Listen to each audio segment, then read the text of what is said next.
Bom, pessoal, boa tarde. A gente está retomando nossas reuniões do grupo de estudos. Hoje a gente vai ter a colaboração do Gabriel Lima, nosso voluntário de hoje. A gente está na leitura do texto do Diego Papayanis, né, Direito Privado como Questão Pública, da Universidade de Externado da Colômbia. Hoje a gente pretende analisar o capítulo 2, tá? Está na sexta sessão. Sem maiores delongas, eu passo então a palavra para o Gabriel, e eu vou projetar aqui, Gabriel, para te ajudar, o material, tá bom? Então, enquanto a gente avança aqui, eu vou te ajudando. Beleza. Pode começar, professor? Posso começar? Pode sim. Beleza. Então tá. Primeiramente, boa tarde a todos, né? Boa tarde a todos que estão presentes aí. Em primeiro lugar, o capítulo 2 do Papayanis, para mim, dando panorama geral de leitura, e é um capítulo assim meio complicadinho de ler, na minha opinião. Não sei se os outros concordam com isso. Porque ele traz aqueles conceitos de... É mais ou menos um texto de filosofia analítica na veia mesmo, porque ele vai trabalhando os conceitinhos e tal, e apresentando as refutações. De certa forma, o modo de escrita dele é bem parecido com Hart, por exemplo, tanto de citar os casos práticos e tudo mais. Em certo sentido, os casos práticos eles dão uma clareada um pouco no pensamento dele. E é basicamente esse panorama. Assim, não foi um texto tão fácil, na minha opinião, e tem uma série de conceitinhos que são importantes, mas é muito bom. O Papayanis, assim, os exemplos deles são excelentes, assim, e vamos seguir aqui. O capítulo 2, ele está aqui para traduzir, teoricamente, aqui, o título dele é Eliminar perdas, retificar injustos e responsabilizar pessoas, em busca da justiça coletiva. A introdução do capítulo deixa muito claro para a gente, em primeiro lugar, que ele refuta tudo que a Stephanie falou no capítulo anterior em relação à análise econômica do direito. É uma tese que não é endossada por ele, então ele está buscando outros caminhos para fazer mais ou menos o que ele fez no capítulo anterior, que é esse trabalho de refutação e pegar os conceitinhos e contra-argumentar. E nesse capítulo é muito importante o Coleman, né? Como no outro também, mas ele cita precisamente os três conceitos de justiça coletiva que ele trabalha hoje, que ele vai trabalhar nesse capítulo, e tem relação com o Coleman, diretamente, assim. Então, o Coleman é o cara que ele vai dialogar, é o cara que ele vai pegar e vai contra-argumentar todas as posições e tudo mais. Então, mais ou menos nessa toada do que eu disse, são três teses, são três concepções de justiça coletiva que ele vai estar trabalhando. E aí, logo no início, ele deixa um paralelo interessante. Ele destaca que o conceito de justiça coletiva é um conceito que remonta a Aristóteles, ou seja, milhares de anos atrás, só que o conceito trabalhado mais ou menos na década de 70 e 80 pelos autores de direito privado, eles não se remetem exatamente ao conceito de Aristóteles. Então, mais ou menos essa toada que ele deixa. E aí, ele parte do pressuposto de que ele vai debater três teorias que ele vai apresentar ao longo do capítulo, e essas três teorias vão ser pano de fundo para a teoria dele, que vem nos capítulos seguintes. Então, vamos lá. O primeiro capítulo, o primeiro subtópico do capítulo é eliminar perdas injustas. Nesse subtópico, ele vai nos apresentar o que seria a concepção anuladora da justiça coletiva. E o princípio básico dela é o seguinte, que eu vou escrever aqui mais ou menos uma tradução do que diria. As perdas e ganhos injustos deverão ser retificados, eliminados ou anulados. Esse é a máxima, vamos dizer assim. E o grande problema disso, segundo ele aponta, é que eu vou ter basicamente uma máxima de dizer que as perdas e os ganhos injustos vão ser eliminados, mas ele não diz exatamente de que modo vai se corrigir essa injustiça no caso concreto. Então, para a concepção anuladora, interessa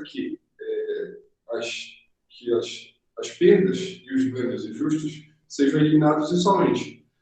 Então, essa tese a gente vai ver um pouco mais na frente, por essa formulação até um pouco simplória, como ele mesmo coloca, ela vai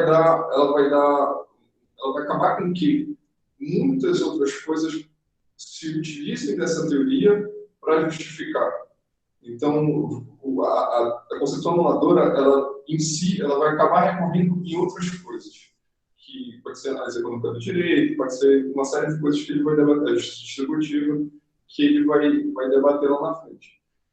Para fundamentar um pouquinho a argumentação desse subtópico 1, ele vai conceituar a responsabilidade extracontratual. E ele vai dizer que a responsabilidade extracontratual, ela vai estabelecer basicamente os fundamentos e os modos de responsabilidade e compensação.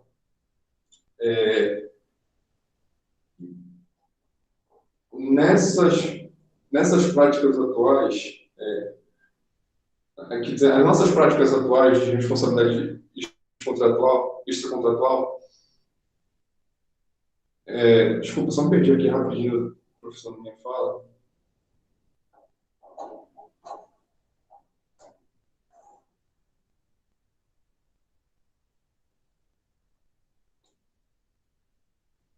Sim, basicamente a responsabilidade extracontratual ela vai beber muito da fonte da teoria que ele vai apresentar futuramente, que é a teoria relacional. E os direitos dos danos têm como referência para a responsabilidade de compensação valor de perdas injustas, pois a anulação de benefício injusto é contingente, digamos assim. Então, passando um pouco sobre o panorama da responsabilidade extracontratual, ele vai nos dizer que é necessário entender que a concepção anuladora ela vai ter uma divisão institucional, em que ela vai ter dois caminhos, basicamente. O primeiro caminho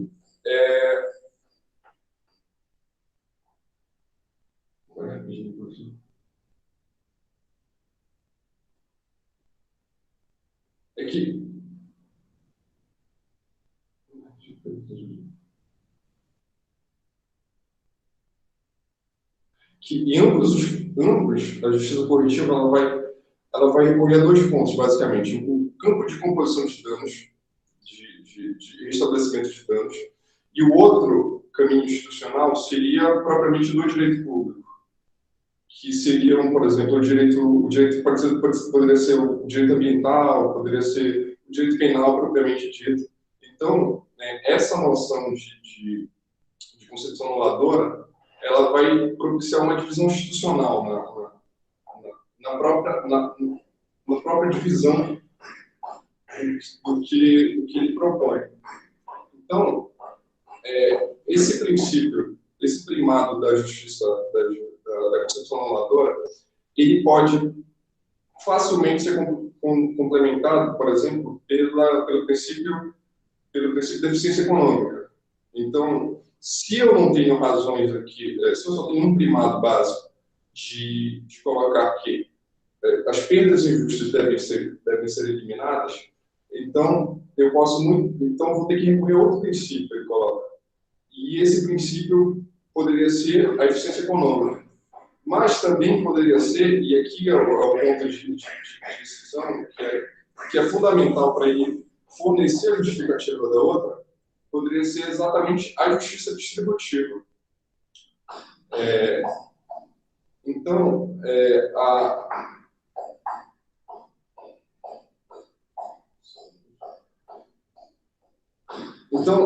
a concepção anuladora, ele vai dizer assim, só brinda razões para ações que são neutras aos agentes. A produção de uma perda injusta não brinda nada em particular uma razão para compensar a perda. Então, nessa forma, ele conclui que a justiça corretiva, na concepção anuladora, ela é indistinguível em relação à justiça distributiva. E aí ele cita vários casos, ele cita vários exemplos hipotéticos, no capítulo 1. Deixa eu ver se tem mais alguma coisa pontual no capítulo 1. Então, basicamente, a problematização seria o seguinte: diante do desafio da concepção inovadora, a gente tem dois caminhos. A gente tem que encontrar um princípio um princípio independente da justiça distributiva, ou seja, ele pretende explicar os termos da justiça, da concepção legalista, futuramente, na própria justiça corretiva, ou seja, ele não vai querer uma razão adicional, ele não vai querer uma deficiência, ele não vai querer justiça distributiva, ele vai querer pautar os objetivos dele na justiça corretiva, e também ele vai procurar uma coisa que ele vai encontrar na teoria que a gente vai ver adiante, que ele quer razões para ação relativas ao agente. Ele quer que alguma coisa olhe para o agente em si, não exatamente só das perdas. Então, para ele, para o Goleman, ele vai buscar algo mais, que é justamente o capítulo 2, que é a teoria relacional. Então, eu coloco aqui, segundo Goleman, a tese relacional tem como objetivo não eliminar as perdas e ganhos injustos, mas retificar para corrigir o injusto ou a ação incorreta. Nesse sentido, ela vai buscar uma situação diferente da justiça distributiva. Então, a tese relacional é contraposta, nesse sentido, à concepção inovadora. Então, deixa eu passar aqui.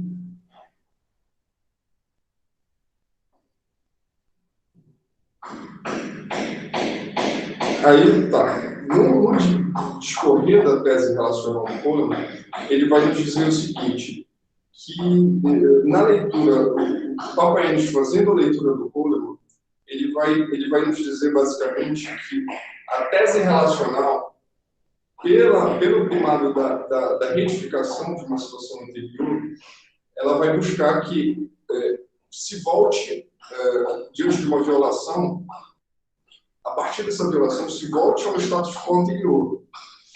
O que, segundo o Papaionis, vai ocasionar uma série de problemas de ordem prática. Então, ele seria, por exemplo, o caso do taxista que, ao levar o seu passageiro para o aeroporto, acaba, por negligência do próprio taxista, ele acaba provocando um acidente e quebra a perna, e a perna do passageiro acaba sendo quebrada. Só que o taxista levava o passageiro até o aeroporto. E o avião que o passageiro ia pegar para a outra cidade, ele acaba caindo.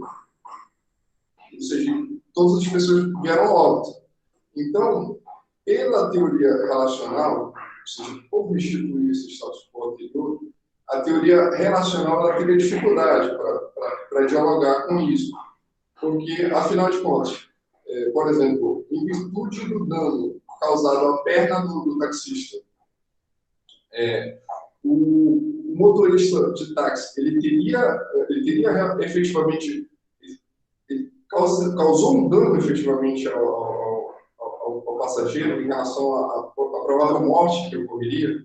Então, numa eventual ação judicial, um perito que fizesse um cálculo probabilístico, dissesse assim, olha, se não houvesse o acidente, a negligência do taxista, a chance seria de 95% do passageiro vir ao óbito, em virtude do acidente de avião e tudo mais.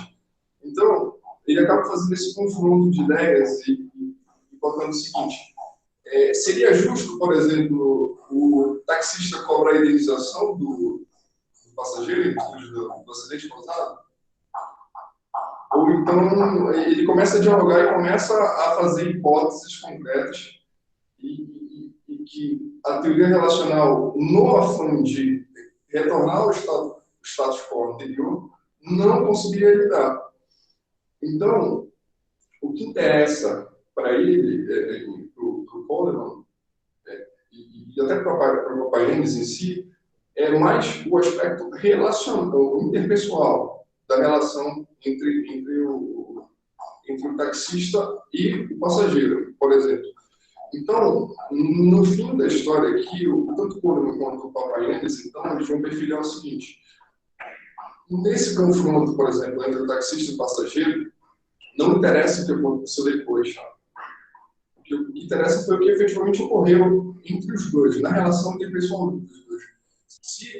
Se houve uma lesão jurídica, se houve uma violação, em virtude do dano do taxista. Então, no afã de retornar ao status quo anterior e na anulação de eliminação de injustiças, eu não conseguiria lidar com essa situação. Então, para o Coleman, ele vai propor uma teoria que dialogue entre a teoria anuladora e a teoria relacional, que seria justamente a teoria mista. E analisar a concepção mista segundo Coleman impor o dever de compensar as perdas injustas a quem é moralmente responsável por elas. Então, o que o Papai Andes vai deixar claro é que o interessante para a gente nessa teoria mista do Coleman é o que ele fala de agência humana, eu imagino que seja ação humana, que vai propriamente propiciar essa relação interpessoal que ele tanto quer. Então, ele dá o exemplo, por exemplo, qual a diferença de desgraça para uma injustiça? Uma desgraça proveniente de algum fato aleatório. A desgraça ela ocorreu aleatoriamente, por razão da natureza, etc. Uma injustiça ela é proveniência de uma ação humana. Então, para o Papai Andes, o interessante dessa teoria está justamente nisso, nessa agência humana. Então, nessa ação humana que vai criar uma bilateralidade entre a vítima e o danador, ou dono do dano. E daí, para ele, a questão da renúncia humana, da ação humana, ela vai ser fundamental para a teoria do Coleman. No entanto, o que ele vislumbra como problema principal, essencial da teoria mista de Coleman, seria que o Coleman basicamente ele teria duas intenções principais, digamos assim. A primeira é que a justiça corretiva da teoria mista dele, ela seja na verdade, que a teoria dos danos dele, a teoria da responsabilidade civil dele, tivesse implicitamente o conceito de justiça corretiva. Esse é o primeiro primário. O segundo é que a justiça corretiva seria o melhor princípio para explicar e justificar a prática da aplicação dos direitos dos danos. Então, que aí o Papai Andes vai dizer justamente que ele vai dialogar com o Dworkin, digamos assim, ele vai ter uma pretensão do Dworkin, especificamente. Só que o Papai Andes vai refutar, ele vai dizer que, na verdade, ele não consegue alcançar nenhuma das duas. Ele não consegue alcançar nenhuma das duas pretensões. Porque, em primeiro lugar, a justiça, a teoria mista dele, ela vai propor algumas situações da teoria dos danos, algumas situações específicas. Então, ela não seria capaz de lidar, por exemplo, com a situação com as situações de responsabilidade solidária, de uma ação preventiva, de um dano moral punitivo, enfim. Então, ela não vai dar uma explicação completa à responsabilidade civil. O segundo ponto a justiça corretiva é o melhor princípio para explicar a prática do direito dos danos? O Papai Andes vai dizer que não, porque a pretensão dele de equalizar, de pegar para si a teoria do Dworkin, ela vai encontrar a barreira no seguinte aspecto. A teoria do Dworkin, ela vai nos dizer o seguinte: nós temos uma prática no direito, e essa prática, em primeiro lugar, ela deve corresponder a uma história institucional das práticas. E, num segundo momento, a partir do momento em que eu coloco a prática e ela corresponde a uma história institucional de um instituto jurídico, eu preciso encontrar, para uma interpretação construtiva, a melhor argumentação possível para a aplicação.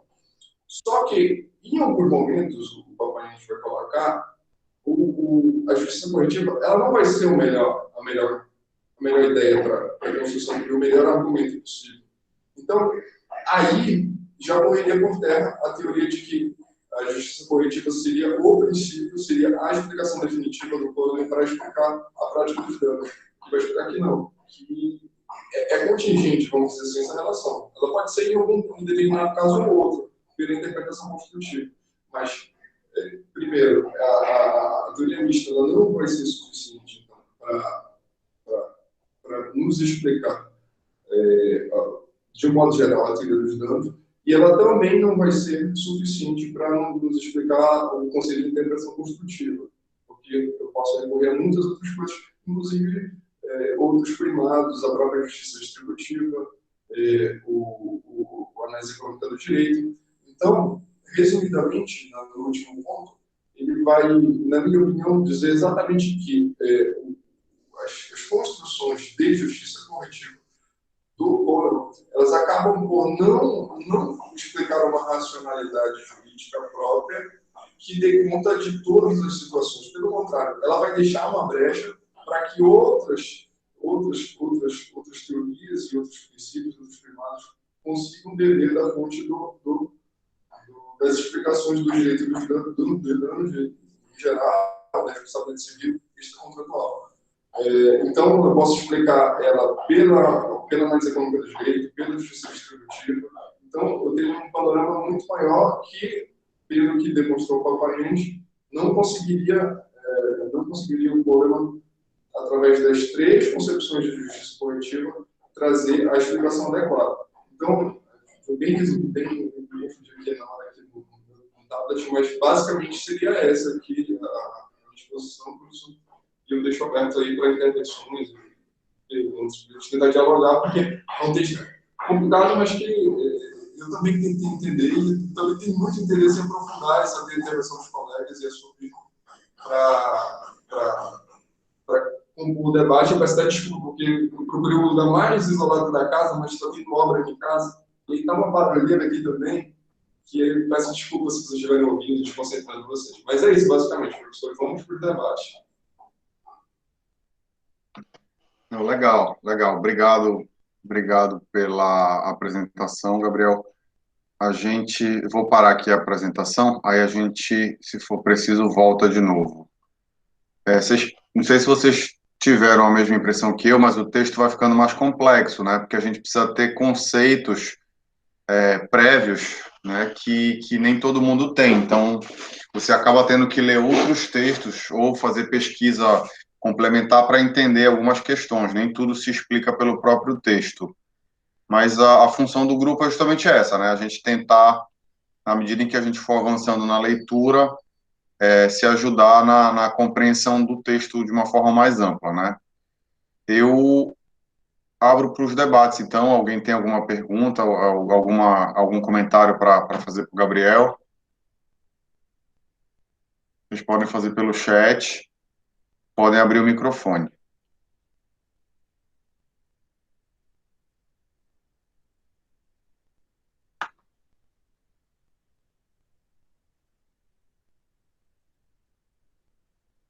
Bom, eu vou fazer então a primeira, né, para ver se o pessoal perde um pouco aí a timidez. Gabriel, sem fugir muito do texto, né, mas assim, na tua concepção, o que que ele quis passar, qual a mensagem que ele quis passar com esse capítulo 2? O capítulo, né, ele está trabalhando uma primeira ideia e ele vai apresentar uma outra visão no capítulo 3, né? Então, ele faz uma relação aqui entre uma primeira tese, né, que ele chamou de tese anuladora, que seria uma tese que está voltada muito mais para as perdas e ganhos injustos e a sua eliminação, né? E aí traz uma segunda tese, que seria uma tese relacional, que já não está focada nas perdas e ganhos injustos, mas sim nas ações que ele considera incorretas, né? Ele fala em retificar os injustos. Bora falar um pouquinho mais sobre isso. O que tu achaste da discussão, da proposta dele nesse capítulo? Então, professor, a minha visão é justamente, como assim, como filósofo analítico, eu acho que ele quer justamente trazer à baila como ele fez no primeiro capítulo em relação à análise econômica do direito, e ele quer mostrar as dificuldades argumentativas do primado da justiça corretiva em relação à explicação geral. E, no caso, ele coloca a explicação geral da responsabilidade civil extracontratual. Então, na minha visão, ele procura refutar as teses do Papaiotti, endossando em alguns momentos, algumas coisas, algumas teses dele, e achando algumas versões mais fortes ou mais fracas, para justamente fazer a tese dele depois, que eu ainda não sei qual é exatamente. Mas, pelos textos que eu já li do Papaiotti também, assim, esse foi o texto mais difícil do Papaiotti que eu li, de fato. Em alguns ele faz formulações bem mais fáceis e tal, mas eu acho até porque é uma construção direta da tese de doutorado dele, que eu peguei de uma olhada também, para tentar fazer um paralelo aqui, é um pouquinho mais complicado, mas ele se distancia um pouco do Coleman e do Weinberg, no sentido de dar um espaço à justiça distributiva. Então, eu acho que, no final das contas, ele vai permear, ele vai atacar e contra-argumentar para tentar nos dar uma explicação mais razoável em termos de justiça distributiva depois. Eu não sei se é exatamente esse o objetivo dele, mas, para mim, fica muito claro mais pelos outros textos em si, porque quando ele vai fundamentando nos outros textos, e vai contando um pouco da história, dá para ver que ele refuta um pouco o Coleman, alguns dos textos do Coleman também, a gente tem que entender que isso aqui, quando um autor pega um outro para trazer argumentos, ele não quer dizer que ele traga a melhor argumentação do autor, nem a melhor versão do autor também. É uma leitura totalmente pessoal do Coleman, então não dá nem para dizer que eu não sei exatamente, eu não disse exatamente essa versão do Coleman que ele está apresentando. Mas eu acho que a intenção é justamente isso, tentar refutar esses sentidos de justiça corretiva, mostrar os equívocos e o que seria forte para tentar compor a teoria dele depois. Entendi.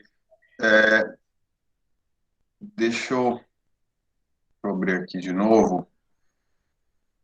Eu posso então, dizer que ele está criticando o formalismo jurídico do Weinreib e ele está criticando a análise econômica do direito para propor que deve haver algum tipo de justiça que esteja mais aproximada com uma visão que seja mais preocupada com o aspecto moral, das consequências de uma determinada ação. Aí, nesse ponto, entraria a justiça distributiva? Seria Eu isso? acho que essa leitura é perfeita nesse sentido. Até porque quando ele traz responsabilidade moral no conceito da relação, ele endossa muito algumas coisas na linha do que eu estou falando, na minha opinião, já nesse capítulo 2. Então, eu acho que a sua leitura é correta nesse sentido, sim. Entendi. Eu vou procurar algumas coisas para discussão aqui, algumas dúvidas minhas também, enquanto o senhor vai coisando. O senhor vai instigando os outros a participarem também. Deixa eu só procurar alguns pontos aqui que também me deixaram com muita dúvida. Com licença, professor, eu posso fazer uma observação? Claro, por favor. Boa tarde a todos, e justamente foi essa a discussão também do primeiro capítulo.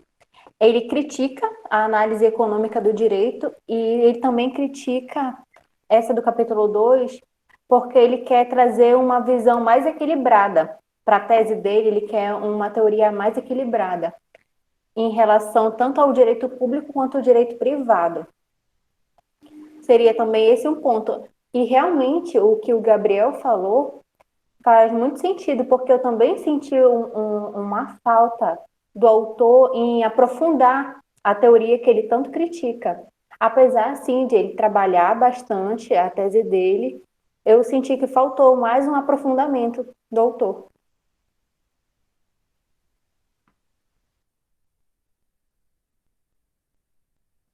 Legal, estou anotando aqui. Tem um paralelo interessante aqui, professor, em relação quando ele fala que, em algum momento, quando ele explica em geral a responsabilidade civil, ele fala que ele vai relativizar a questão da teoria anuladora, porque a anuladora fala em eliminar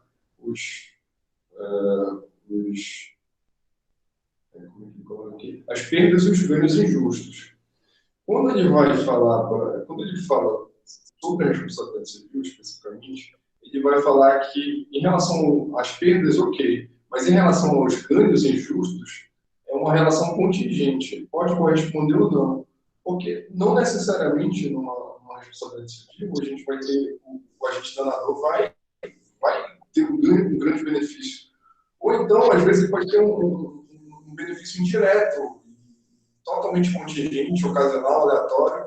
Então, vai ir até contra por exemplo, o enriquecimento ilícito em algumas situações. Então, a gente vai ter que, vamos dizer, indenizar mais do que efetivamente foi prejudicado. Então, eu acho que essa noção aí que ele coloca, quando ele fala de responsabilidade civil, ela é interessante para o paralelo de algumas situações práticas nossas aqui. Eu acho que a gente pode tentar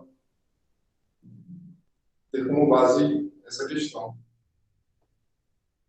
Isso é uma coisa interessante quando a gente pensa na discussão mais do direito civil brasileiro, né, sobre as funções da responsabilidade civil, né?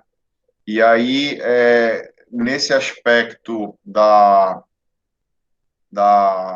tese anuladora, né, se a gente passa a olhar para as funções da responsabilidade civil, será que a gente também não está olhando para ganhos injustos e, de certa forma, fechando os olhos para isso, né?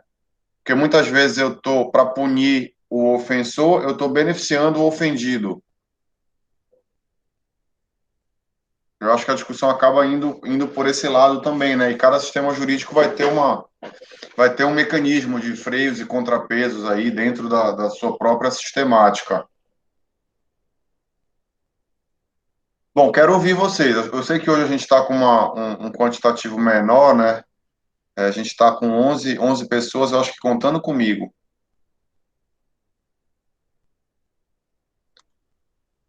Não fiquem envergonhados em perguntar. O importante, né, primeiro ponto, é que vocês tenham lido o texto. Eu sei que é um texto em espanhol, um texto mais difícil. E o segundo ponto é tentar colocar as dúvidas daquilo que vocês até não entenderam, né? Para a gente poder socializar, a gente ter uma compreensão mínima e coerente, né, da nossa leitura.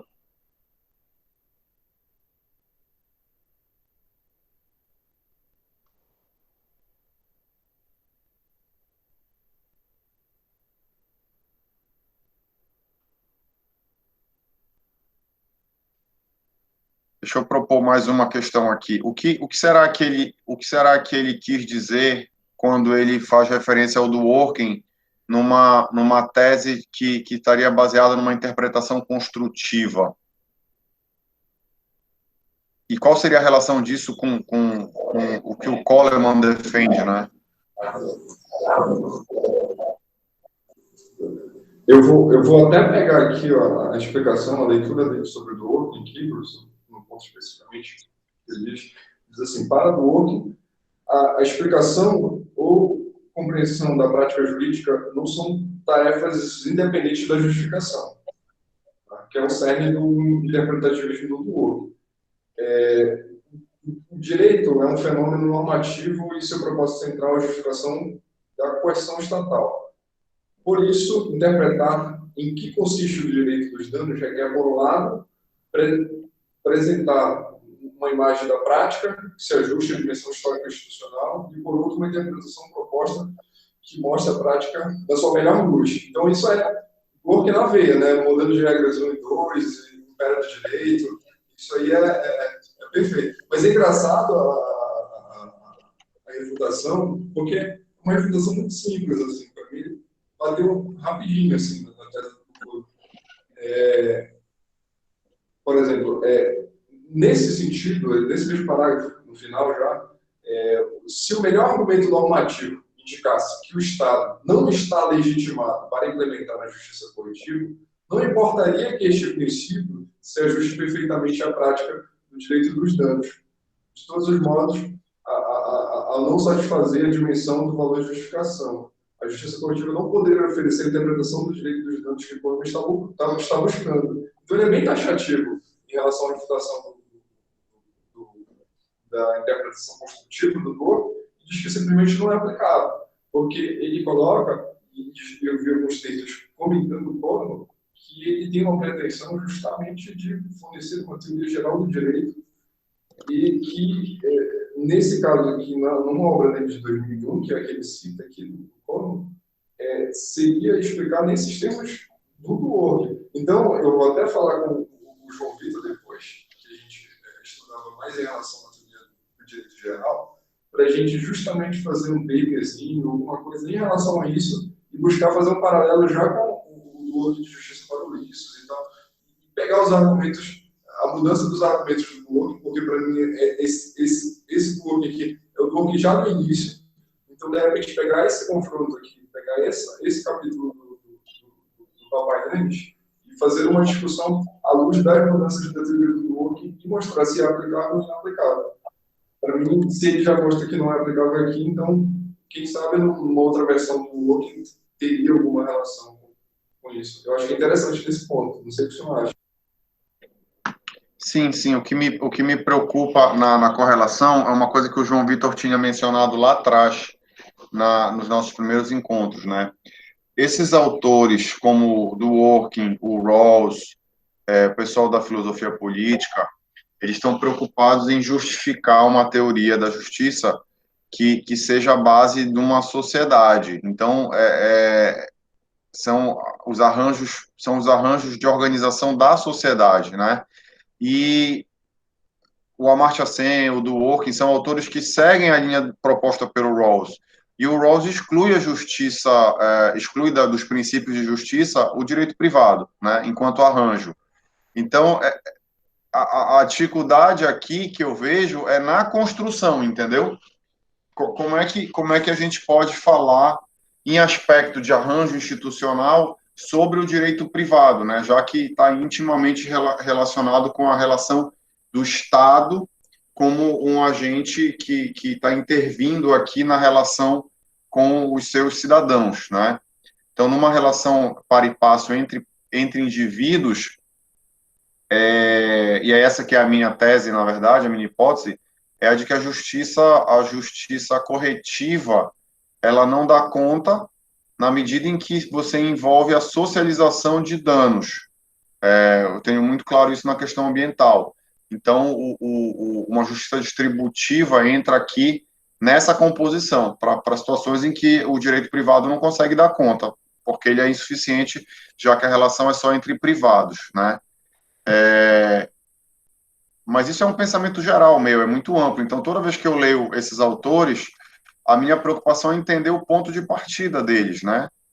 Para ver onde eles vão chegar. E aí, uma dificuldade que a gente tem, vocês todos terão, é que cada autor tem o seu sistema próprio, né? O seu microsistema. Então, ele parte de uma série de pressupostos, de suposições para construir o raciocínio dele. O Heinrich, por exemplo, todos os raciocínios dele são adequados, são corretos, porque ele parte de uma premissa, né? A hipótese dele está fechada dentro de um sistema que ele pensou num formato específico. E aí, para você refutar a tese dele, se você vai fazer isso do ponto de vista externo, né, é fácil bater, porque tu pode pegar outros sistemas. Mas do ponto de vista interno, para ter coerência o questionamento que você vai propor, você tem que mostrar a incongruência interna, digamos assim, do próprio argumento dele não fazer sentido, porque ele deixou de levar em consideração determinado fenômeno, né? Então, a gente tem muito mais, na verdade, coisas a aprender aqui do que a própria crítica a fazer nesse primeiro momento, né? Assim que eu me sinto meio impotente na própria crítica, porque eu, às vezes, nem entendo o argumento do autor. Não sei se vocês compartilham isso, né? E olha que eu já tenho lido sobre isso há um pouquinho mais de tempo do que vocês, né?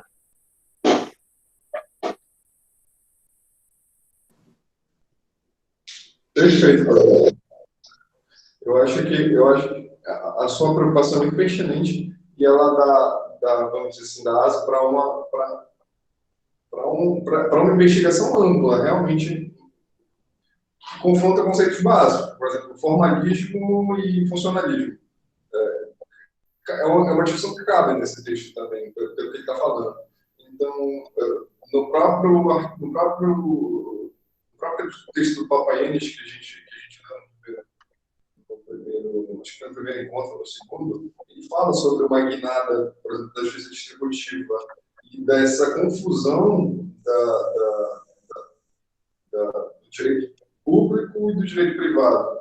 Então, eu acho que, de certa forma, a gente pode até utilizar o capítulo como uma demonstração dessa confusão, até mesmo no argumento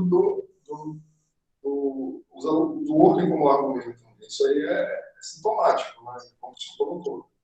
Então, se ele está colocando isso, então, a priori, ele deixa muito claro que o direito privado, dos modos que ele está querendo botar, ele realmente tem uma influência institucional gigantesca. E ele vai beber na fonte de Rawls, ele vai beber na fonte de Orkin, e ele vai beber na fonte de outros cientistas políticos. Então, eu acho que essa é uma pretensão que se faz muito grande para a gente analisar. Mas realmente é mais ou menos nesse quadro que o senhor falou.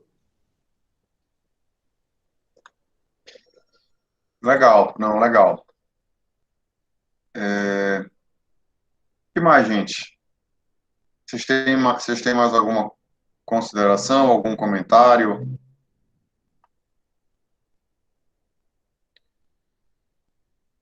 Ó, percebam que o nome da obra, inclusive, do Papaioannis, né, é o direito privado como uma questão pública. Então, essa própria discussão que eu levantei meio que como reflexão, ela percebam que ela está aqui a todo momento, né? Essa coisa do público e o privado e os princípios que seriam aplicáveis na organização desse público em torno de uma sociedade específica, né? A sequência aqui do nosso estudo, né? Vamos retomar aqui, ó. No primeiro capítulo, ele vai fazer uma análise do direito de danos, tá? Uma análise econômica e uma aproximação conceitual e funcionalista, tá? Dessa construção. No segundo, ele está falando de responsabilidade das pessoas, tá? Na busca de uma justiça corretiva, tentando eliminar perdas e retificar injustos, tá? No terceiro capítulo, ele vai trazer a discussão da justiça nas interações, né? Então, ele vai trazer o marco aristotélico da justiça corretiva e da justiça distributiva, para depois falar sobre perdas injustas, né? E aí depois ele vai fazer uma correlação com o sistema de direito a partir de Kant, né? E aí ele tem uma questão de justiça corretiva como um princípio retificador, que ele vai analisar, e depois ele vai defender uma tese, que seria a tese da continuidade, né? Defender não, analisar a tese da continuidade, que já foi discutida já aqui nesse segundo capítulo, né? Então, vejam que a sequência, ela vai levando a gente para a justiça distributiva nos termos modernos, digamos assim, né? A partir de uma visão pública de justiça distributiva, né? Tanto que no capítulo 4 ele vai ter um tópico que ele vai falar sobre direitos e deveres primários, né? É um termo rawlsiano, eu diria, né? Dos bens primários. Eu ainda não li o quarto capítulo, mas eu acredito que em algum momento ele vai chegar nessa discussão. Então é só para a gente não perder de linha aí o raciocínio. Professor? Oi, Gabriel. Oi, estou te ouvindo. Tem mais só um que eu lembrei agora, porque realmente eu tinha botado um monte de coisa aqui na anotação, mas claro, eu fui contando para ser mais rápido também. Tem uma situação que é emblemática para mim aqui no texto do Paulo Valente, quando ele vai falar da teoria anuladora, ele vai nos colocar numa situação hipotética de que se eu tenho uma situação não igualitária no início, e aí ele coloca, por exemplo, A e B, só que no critério de colocação de recursos, vamos dizer assim, A teria mais recursos que B. Então, eu não partiria de uma situação de equilíbrio para discutir justiça coletiva. Então, eu já tenho uma situação de desequilíbrio, uma situação que ele coloca de injustiça distributiva. Se eu tenho, por exemplo, B, que tem menos recursos e distributivamente ele está injustiçado, vamos dizer assim, de começo, ele causa uma lesão a A, que tem uma vantagem de recursos muito maior, pela teoria anuladora, nós teremos um impasse aí, justamente para resolver os termos em justiça coletiva. Porque nós partimos de uma situação que está distributivamente desigual. Então, esse exemplo para mim, demonstra muito um pouco assim, uma coisa que tem até na tese do João Vitor, que é o cara que é uma situação desprovida de recursos que vai lá e baixa num Camaro, por exemplo, num carro de luxo. E quais são os critérios que o direito privado vai estabelecer para essa restituição, diante dessa violação? Então, é uma situação que me trouxe muita curiosidade na hora e eu lembrei agora. E aí eu queria ouvir o que o senhor acha a respeito disso. Olha, eu concordo com a crítica. Eu acho que não dá conta mesmo, né? Aí a minha dificuldade é como contornar isso, né? Já que a gente adota uma série de regras, digamos assim, a priori, para poder evoluir na interação do próprio sistema, né? Então, tentando responder a tua pergunta, né? Num primeiro momento, eu diria, seguindo a lógica da tese anuladora, né? Que eu não posso deixar a vítima sem reparação. Num segundo momento, eu também afirmaria que, apesar de não fazer sentido deixar a vítima sem reparação, também não faz sentido imputar ao ofensor que ainda que tenha sido responsável por em decorrência de uma omissão, de uma imprudência, né? Mas um ofensor que não tem condições mínimas de arcar com esse prejuízo, sem que isso acarrete, digamos assim, um prejuízo próprio para a própria pessoa, né, em termos de dignidade e condições mínimas aí de subsistência, né, eu crio um dilema. Então, a minha dúvida aqui é, a partir daí, como o sistema jurídico deve se comportar, entendeu? Então, a minha hipótese é de que para determinados arranjos, é preciso que haja seguro. Então, eu sempre vou, por exemplo, do DPVAT, entendeu? Porque do cidadão mais pobre ao mais rico, todos se transportam. Uns de bicicleta, outros de carro, outros até de carroça, mas todo mundo se transporta, né? E aí o DPVAT, bem ou mal, cumpre um papel nesse caso, quando ele fixa para aqueles que têm maiores condições um custo que tem que ser pago no momento em que você faz seu licenciamento, né, as renovações, que é revertido para um fundo que toda vez que alguém precisa, né, não é um valor considerável, mas você aciona, você recebe uma cobertura mínima, entendeu? É um pouco nesse sentido que eu vejo, só que eu não... Eu não saberia te dizer se levando a fundo na lógica interna do próprio sistema, se é justo. A minha questão teórica é essa, entendeu? Se o arranjo é justo, como a gente consegue produzir o melhor arranjo, né? A minha hipótese é de que você precisa ter a justiça corretiva como o norte e a justiça distributiva em situações de desempate, eu diria, né? Eu acho que é um pouco a tese do Papaioannis e de alguns outros autores que a gente está lendo, e isso especificamente para a responsabilidade civil, né? Para o direito privado como um todo, aí como vocês perceberam nas falas do Daniel e do João Vitor, cada ponto do direito privado tem uma coerência interna peculiar, né? Então, eu vejo muito mais abrangência da justiça distributiva no direito privado ligado à propriedade, à questão material de acesso a bens, do que eu vejo, por exemplo, nas relações contratuais.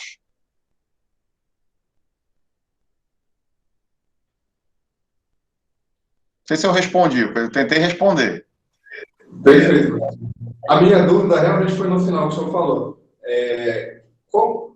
Qual a repercussão desse capítulo como um todo aqui, e justamente no que o senhor falou, em relação ao direito, porque assim, em responsabilidade civil é muito claro as colocações que ele coloca lá, porque todo o capítulo é permeado na responsabilidade civil. Mas em relação ao direito contratual específico e ao direito de propriedade, o senhor enxerga uma repercussão assim, que poderia dar para adaptar essa teoria, alguma teoria responderia a alguma situação, especificamente em contratos e propriedade? Pois vamos ampliar um pouquinho a discussão, né? Então, assim, como é que eu enxergo hoje com as hipóteses, com as leituras que eu já fiz? Eu vejo que o direito privado, ele continua pautado na justiça corretiva, de certo modo, mas ele sofre uma influência profunda da própria teoria do direito nessa importância que se dá à justiça distributiva, ou seja, o Estado, o direito privado, ele já não está mais numa zona separada do direito público, ele está sempre influenciado e sem necessariamente levar para aquela discussão da constitucionalização do direito, né? Mas está sim influenciado, porque a gente vive numa sociedade de massa e os contratos muitas das vezes são contratos permeados por. A gente tem até um termo para isso, né? A gente tem aqueles contratos de adesão, né? Os contratos bancários. Muitas vezes você está na relação privada, mas a outra parte ela é muito mais. O poder econômico é muito maior, né? Então, em termos de escala, né? Como é que eu vejo?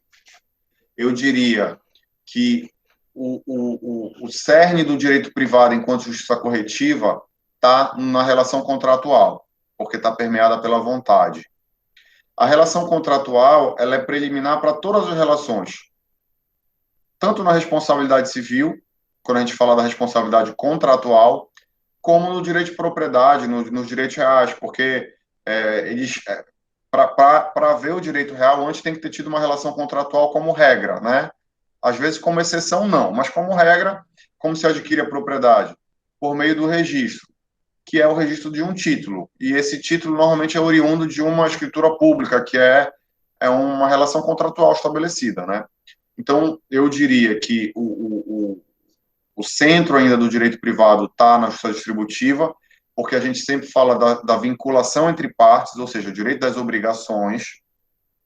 Então, o próprio direito das obrigações sofre, de certa forma, uma limitação de justiça corretiva na medida em que ele não consegue explicar algumas relações, e aí a justiça distributiva entra para dar conta disso, né? Pelo menos é assim que o nosso sistema jurídico internalizou essas dificuldades.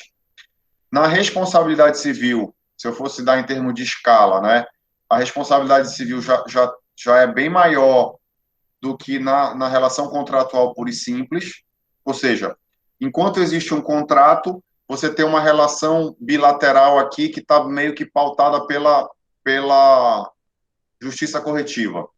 Quando há uma quebra da relação contratual, que você passa para a responsabilidade pelo descumprimento da obrigação, aí aqui você abre espaço para a justiça corretiva, numa escala um pouquinho maior do que você vê na relação pura e simples contratual. entendeu? Então, é como se eu fosse dizer que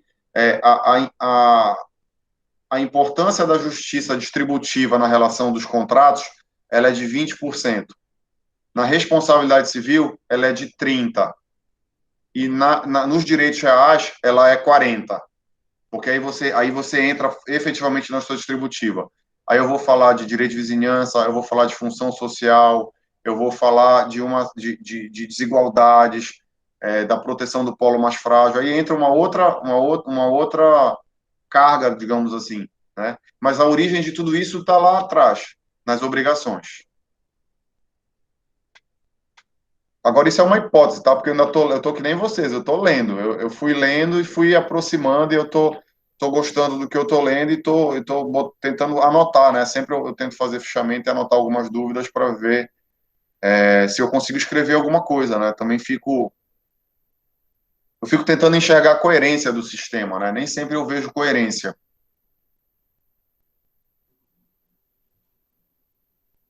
Professor, só mais uma dúvida.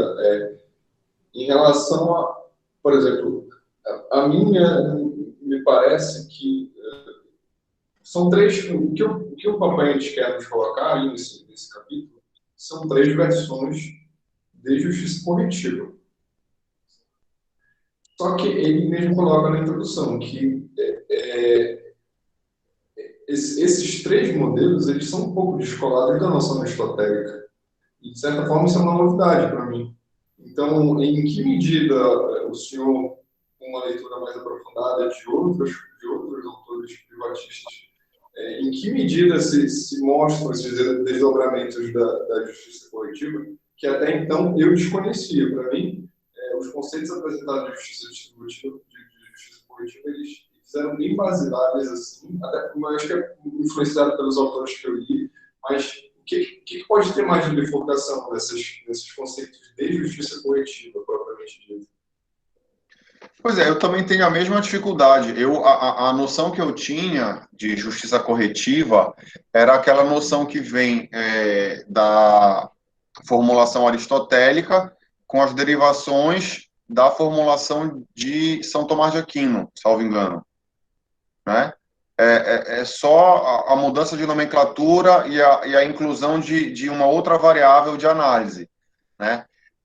O que eu tinha de diferente, que eu percebi logo cedo, é na justiça distributiva, que aí, para o Aristóteles, estava muito mais ligado à questão da virtude, e aí quando você pega, depois do Locke para frente, né, com a Revolução Burguesa, você começa a ver autores reformulando essa lógica da justiça distributiva, que já não é mais uma justiça amparada no mérito, né? Ela já vai ser uma justiça procedimental. Então, isso para mim também é novidade, né? Tanto que quando eu leio o Ryan Reeb, eu tenho uma certa dificuldade, porque apesar dele dizer que está seguindo a linha aristotélica, né, ele traz elementos que são estranhos a mim, né, enquanto leitor, né? E aí eu fico um pouco perdido na linha da construção teórica, né? Do formalismo. Eu sempre leio o formalismo dele como um formalismo do nosso direito, que não é.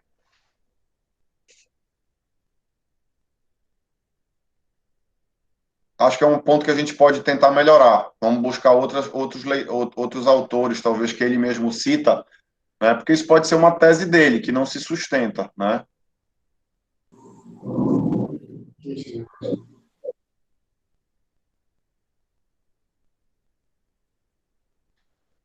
Pessoal, são 5h10. Vou propor mais uma rodada aí para vocês. Se vocês não tiverem nenhuma pergunta, a gente passa para considerações finais aí. Não sei se o Gabriel quer fazer uma fala de encerramento. Eu tô satisfeito porque, enfim, essa semana tem sido bem desgastante, né? A gente está no final do semestre, muitos de vocês estavam dedicados aí à seleção ainda estão, na verdade, né? A seleção da pós-graduação, tiveram que preparar os seus arquivos para submeter, né? Tem outros compromissos, semana que vem já vai ter recesso, né? O fórum, pelo menos, a justiça, né, a faculdade também para, então Eu sei que é uma semana corrida. Só para encaminhar minhas considerações finais, professor, é justamente nessa toada aí que o senhor falou. Para mim, foi um texto muito difícil de ler, sinceramente. Tanto que eu tentei pegar uma versão em inglês para ver se tipo, melhorava um pouco assim também. Então, eu fui caçar o livro do Papaiones em inglês para ver se eu... Porque tinha algumas coisas assim que na tradução não estava muito legal para mim, algumas formulações. E ele é até meio confuso na hora que tipo, ele está falando ele está fechando um raciocínio aqui, aí ele já engata outra coisa aqui, ele está falando de teoria anuladora, ele já engata a teoria mista dele ali no meio, então ele não obedece algumas vezes o encadeamento lógico. Então isso até me confundiu um pouco, me confundiu também na apresentação, mas realmente foi um texto que eu tive dificuldade de ler. Eu achei até diferente dos outros textos do Papai em espanhol, mas é porque também é um texto bem mais denso, que tem realmente uma cara de tese de doutorado, esse aqui e tal, já é uma coisa mais teóricazinha e tal, que já vai buscar os conceitos. Então, eu tive essa dificuldade de procurar os conceitos mesmo, fora do texto. Eu tive dificuldade do mestrado também, até ainda agora acabando o recurso, que foi em defesa da minha inscrição, então eu já tive esse problema também, eu tinha até a noção de fazer um slidezinho, mas eu peguei a ideia da Stephanie, até perguntei, Stephanie, posso usar a tua ideia? Ela falou, pode usar de boa, então eu peguei e já copiei, porque realmente é uma boa aqui, pode colocar nos comentários aqui embaixo. Acho que é uma coisa que foi um grande ganho para o grupo, eu acho, essa ideia de ficar na web e tal, e a gente comenta e tal, se tiver algumas dúvidas, fica legal mesmo. E aí realmente teve dificuldade de tempo, mas realmente eu não tive dificuldade, eu tive tempo para ler, bastante. Mas eu realmente ainda assim fiquei bastante confuso, né? Essas proposições de coletiva me confundiram pra caramba, a tese relacional me confundiu, algumas coisas também, se o senhor for parar para analisar, alguns argumentos, a forma como ele contra-argumenta alguns argumentos do Coleman, para mim, assim, tipo assim, é rápido que ele passa, assim, tipo, é inválido por isso, e ponto. Aí ele coloca o Coleman, o Coleman diz que a teoria relacional tem que restabelecer o status quo anterior, digamos assim. Só que ele não explica exatamente por que o Coleman chegou a essa conclusão, exatamente.